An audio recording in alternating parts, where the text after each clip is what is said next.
안녕하세요. 라이프 이즈 굿입니다. 오늘 영상을 보기에 앞서 혹시 이더리움의 밸리데이터가 어떤 것인지 모르시는 분들이 있을 수 있어서 간단하게 개념 설명을 하려고 합니다. 아시다시피 비트코인에서는 노드, 채굴자, 투자자 및 개발자가 서로 견제를 하며 힘의 균형을 이룹니다. 하지만 이더리움의 경우에는 POW 작업 증명에서 POS 지분 증명으로 넘어가면서 밸리데이터라는 것이 생겼습니다.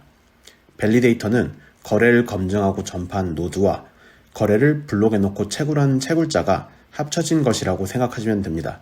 이렇게 노드와 채굴자가 합쳐짐으로써 이더리움에서는 힘의 균형이 깨진 상태입니다.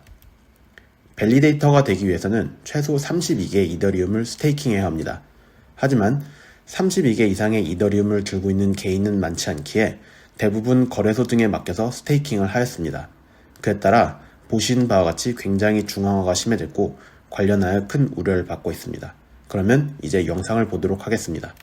Talk to us about validators, specifically on Ethereum, how they work, and then talk to us about slashing, because in their abstract power, as you would describe it, this is how they claim that they will defend the integrity of the ledger. Yeah, so the idea behind slashing is we can impose cost by allowing honest people to quote unquote slash the stake of validators that might be abusing their control authority over the ledger. So if I'm a validator and I have whatever amount of ETH to set up my validation node, and I'm looking at transactions and I'm saying, yep, these ones are good, include these ones in the next block, these ones are good. And you think that I'm a dishonest broker, and enough people like you agree with you that I'm a dishonest broker, you can slash me out of the validation mechanism. Yeah. So what we're going after here, the main thing that's making this secure and insecure is control authority over the ledger. So validators have control authority over the ledger. They're essentially the gatekeepers. They get to choose which transactions get added to the ledger, which ones don't. But that is a double-edged sword, because that also means they get to withhold transactions from the ledger, which technically means they're performing a denial of service attack. So you have to protect yourself against that. Now, the way Bitcoin does that is the people who are adding transactions to the ledger, if they start to be abusive, you can basically just hash them out of their control authority. But with validators, you can't, because stake itself is zero sum. For example, let's just say there's a situation where some single entity controls 60% of all stake. If some single person controls 60% of all stake, they can split that stake across millions of validators. It would still be the same single entity. And then they could use those validators to start tactfully withholding specific transactions from the blockchain. And so when you say they have 60% of the stake, you're saying they have 60% of the validators, because if they had 60% of the coins that are outstanding on that protocol, like they could have way more than 60% of the validators, correct? Yeah, so there is a difference between the number of coins on the protocol and the number of coins that are parked in validators. Yeah. But the worst case scenario is 60% of the stake is controlled by a single entity, and they put all of that in validators. Actually, that could be the best case scenario, because you have to look specifically at the stake. And if someone controls 60% of all coins, they can have far more than 60% of the stake that's being used in validators. So just to give them the benefit of the doubt, let's just assume that like everyone who owns coins is using it in a validator. Like all the honest people are putting up their biggest fight possible to try to resist. So you've got like 40% of all the coins being staked by honest people, and then 60% of the coins being staked by dishonest people. In that situation, the whole point of bringing this up is, in that situation, because stake is bounded and zero sum, the honest people can't get more stake.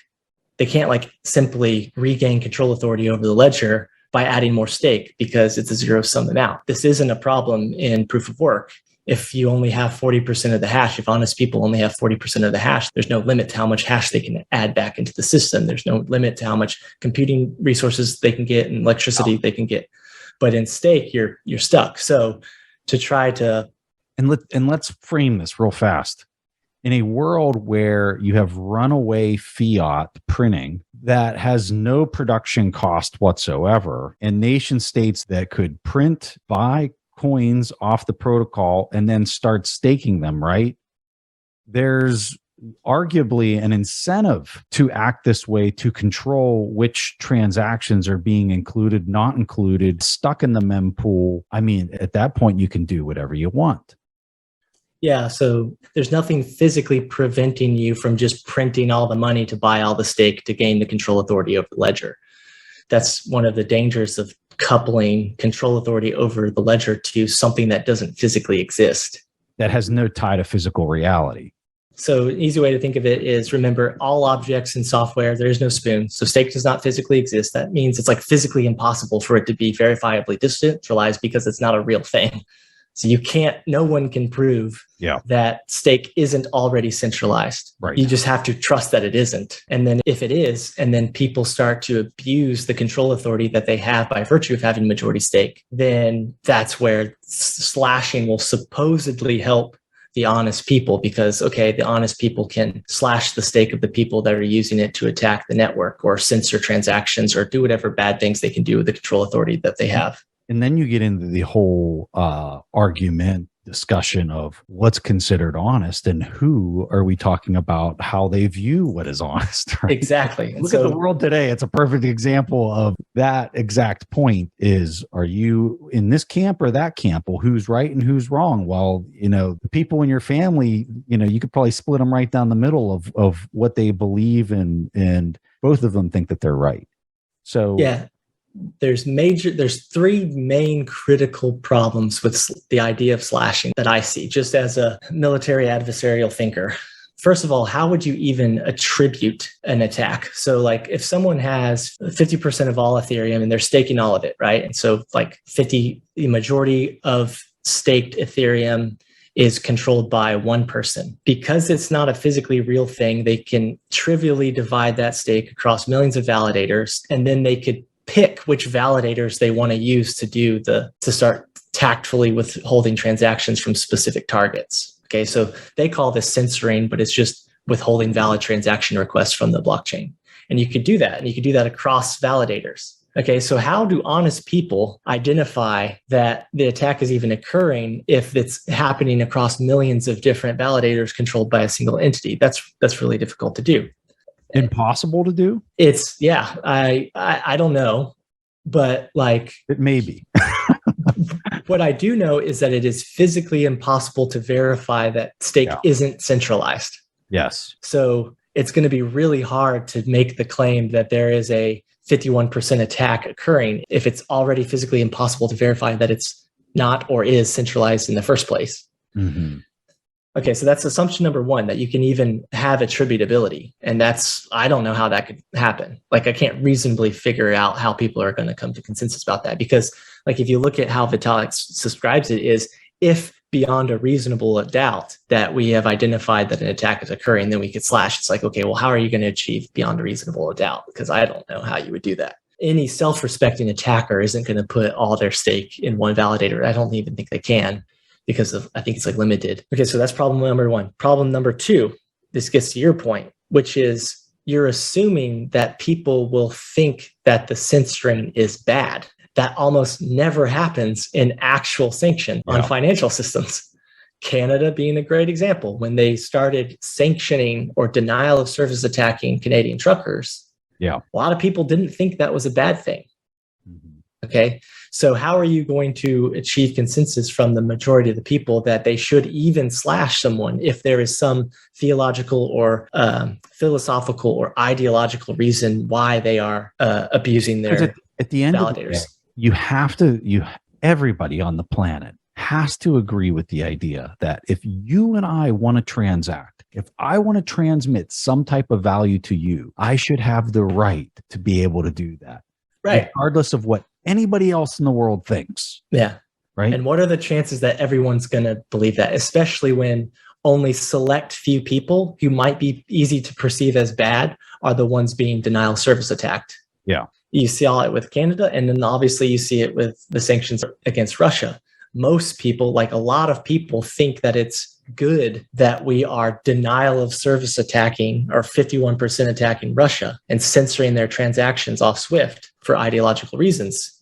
Okay, people always think that until it happens to them and they're on the wrong side of the equation. Yeah. But in reality, what you would expect is if someone has that much control authority over the ledger, they would only be using it to denial of service attack certain people, not everyone. So like, what are the chances you're going to get everyone else who isn't being attacked to come to unanimous conclusion or however much conclusion you need to prove without a reasonable doubt that the censoring is occurring and that it is a bad thing? When in most cases of sanctions, people think it's justified and they aren't mad about it. That's problem number two. And then the third and glaring one is slashing works both ways. So the honest members can always slash the majority stakers that are abusing their control authority over the ledger. But the people with the majority control authority over the ledger, because of their majority stake, can slash the honest people back to maintain their majority stake. And so you get basically into slash wars instead of hash wars. It goes back to what we were talking about early on, where the apex predator of an abstract power hierarchy, they would do anything and everything to ensure that they can continue to control this system, this protocol.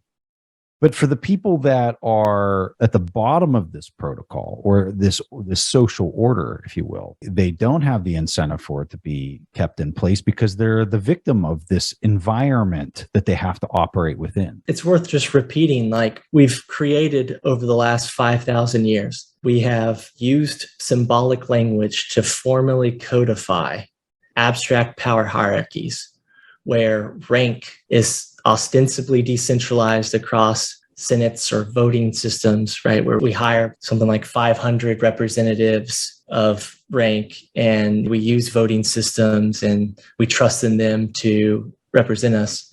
But over the course of those 5,000 years, time and time and time again, they get exploited. People find a way to systemically exploit the rule set to take advantage of the abstract power. There is an enormous incentive to do that because it's a giant honeypot problem. And so when you go to a proof of stake system, what you have once again done is created an abstract power hierarchy and a voting system. And you're just making this claim that this thing won't be systemically exploited, that people aren't going to figure out how to abuse the rules. And it's silly to me because people can't even verify that it's not already centralized. People don't know. You have no idea who is behind the stake. So like at least governments, oppressive governments or regulatorily captured governments, you at least can see your oppressors.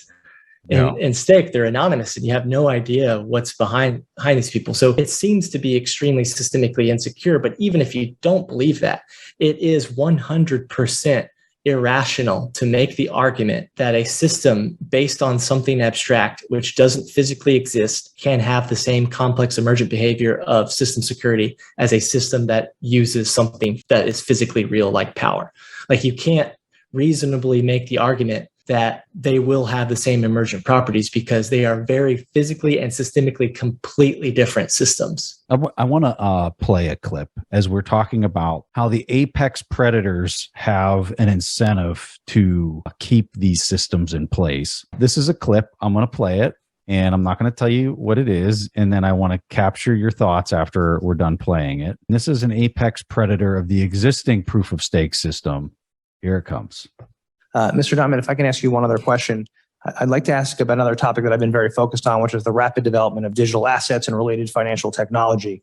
I believe the United States should lead the development of emerging technologies like distributed ledgers and blockchain, and the federal government should provide the certainty needed for the country to serve as a hub for financial innovation. And I've developed legislation to help define qualified stablecoins, which I know the chairwoman and the ranking member are also working on, and to select the appropriate regulator. I've read that you're a little skeptical of some of these new technologies, but what are the biggest things keeping you from being more active in the space? And do you worry that we would miss the boat and give other nations like China an opportunity to advance their digital currency and other payment systems that could undermine the US dollar? And I'd love to get some of your thoughts on that. So you have to separate blockchain, which is real, DeFi, which is real, ledgers, tokens that do something and deliver information, money, ideas, simplify smart contracts. That's one thing. I'm not a skeptic. Okay, I'm a major skeptic on crypto tokens, which you call currency, like Bitcoin. They are decentralized Ponzi schemes. And the notion that's good for anybody is unbelievable. So we sit here in this room and talk about a lot of things, but $2 billion has been lost. Every year, $30 billion of ransomware. AML, sex trafficking, stealing is dangerous. There'd be nothing wrong with a stable coin properly, just like a money market fund, properly regulated. All right, Jason, your thoughts. Again, all software is abstract. And because software is abstract, there's a lot of semantic ambiguity about what kind of matters and what doesn't. And real fast, that was Jamie Dimon from JP Morgan Chase, if people didn't hear the names or aren't familiar with the clip. I'm sorry, keep going. Yeah, let's use adversarial thinking here. From Jamie Dimon's point of view, to your point, he's the top dog. He's the apex predator in his abstract power hierarchy, right? He's the God King. He needs to do whatever he can to maintain his abstract power.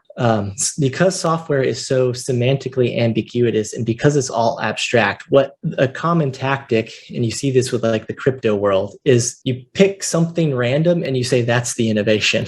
So you say, oh, it's blockchain, that's the innovation. Oh, it's smart contracts that are the innovation, or oh, it's this, or it's that. And it's everything like with Bitcoin. Yeah, it's like the wave my hand with like wave here, and then don't pay attention to the thing that actually matters, which is Bitcoin, which is physical cost functions and decentralized, like physical decentralization of control authority over resources. And so that's exactly what Jamie Dimon is doing. And you'll see this with everyone. You'll see this with the CBDCs. You'll see this with, Ethereum, for example, is they say that something else is the innovation to try to get you into their abstract. They won't even talk about it. Like Andreessen Horowitz, right? They had some big giant crypto recap paper. I think it was Pierre Rochard that was talking about it. Bitcoin wasn't even mentioned. Wow. In the entire report. Yeah. Yet it has the largest market cap of any type of crypto asset, using air quotes there for people. If you've studied computer science, if you study software reuse, the most common form of software reuse is design reuse. So people take a design of an existing piece of software and then tweak it a little bit. Majority of cryptocurrencies out there is reused Bitcoin. Right. But they tweak it. Minus the proof of work. So they copy the design of Bitcoin and then they remove the proof of work and they create an abstract power hierarchy where they have the control authority over the ledger in some backdoor way or some trapdoor way through, the systemic exploitation of the rules. They get VC money. They then pump the marketing to get a bunch of people to buy it. And then they get their bags pumped and then they offload it. Yeah. Then they probably go and buy Bitcoin with the proceeds. Yeah, I mean, if they were smart, I would do that if I were kind of evil that way. You're not evil like that. But the point is, whatever you do, don't let people realize the value of physically defending their access to their property or physically defending their policy against systemic exploitation using real world physical power. Condemn it as much as possible, get people to forfeit their physical aggression, domesticate them. And then once they stop using physical power, they adopt abstract power hierarchies. And then they become the domesticated animal that you can exploit. And so you'll see this with everything now is they're going to come up with every possible different way to get you to not appreciate proof of work or the use of real power to secure your access to the things that you freely choose to value. And you should just be very, very skeptical. That should raise red flags. Anytime anyone tries to raise the argument that the use of physical power to physically defend yourself by imposing severe physical costs on attackers is somehow bad because of the energy it uses, that's a red flag. That's a God King trying to build an abstract power hierarchy, trying to trap you. And that's exactly what Jamie Dimon here is doing. He's saying, okay, well, this blockchain isn't bad and smart contracts aren't bad, but that thing called Bitcoin, that's bad. And, look at all these bad people. So he's the shark trying to get you to think that like your swimming pool isn't safe. And he's trying to say what is safe is this open water where I swim around. You just have to be careful. All right. Here's the next clip I'm going to play for you. You ready? Yeah. Here it comes. So I think like to summarize that one of the ways that I think about this in a more philosophical way is like proof of work is based on the laws of physics. And so you sort of have to work with the world as it is, right? You have to work with, electricity as it is, hardware as it is, what computers are as it is. Whereas because proof of stake is virtualized in this way, it's basically letting us create a simulated universe that has its own laws of physics.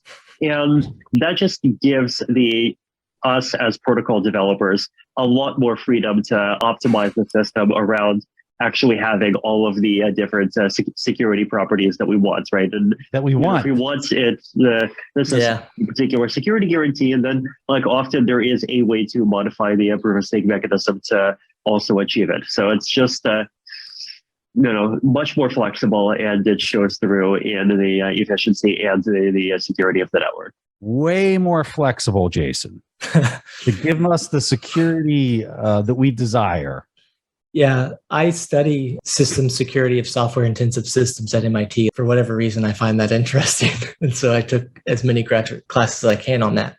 And it's actually extremely common. So what's happening here is Vitalik is making the claim that if you remove the physical constraints, it will somehow make it safer or make it more secure. But what he doesn't realize is the thing that's achieving the security is the physical constraints. Yeah. I mean, you're not going to Fort Knox, right? Like it'd be like saying, oh yeah, we're going to take the walls down. We're going to remove the fence. We're going to remove the security guards. We're going to move the brick walls. We're going to remove the metal casing around the vault to make it more secure, Jason.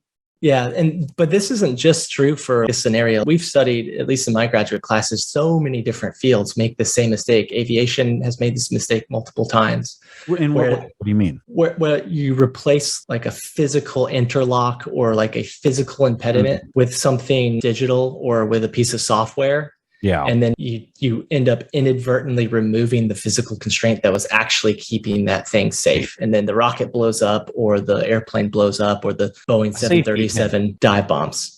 And so this is a common problem. It's something that software developers do for some reason, is they think that for whatever, like they don't realize that system security is a complex emergent behavior and often the result of physical constraints that cannot be replicated in a virtual environment where nothing physically exists. And it was so refreshing to hear him make this assertion, because I had already started down this path of making the distinction between proof of work and proof of stake and saying like the reason why proof of stake isn't going to work is because stake doesn't physically exist. And what they're essentially doing is trying to make the claim that they can virtualize physical power and still achieve the same levels of systemic security. Like I had already made that argument. I had already written like 50 pages on that for my thesis that I'm having to write. Sure you did. And then he said it. He said it on the night of proof of stake. And I saw it in the morning and it was like, oh my God, this is the it. Holy Grail. Yeah, because like I had already been arguing with people on Twitter about it and they weren't buying it. And so I was like starting to feel insecure. I was like, I don't know if this is the right angle to take. And then Vitalik just flat out says it. He flat out makes the assertion that you can remove the physical constraints, replace it in a virtualized environment. And he's claiming that it will be more secure. Yeah. And that is just classic.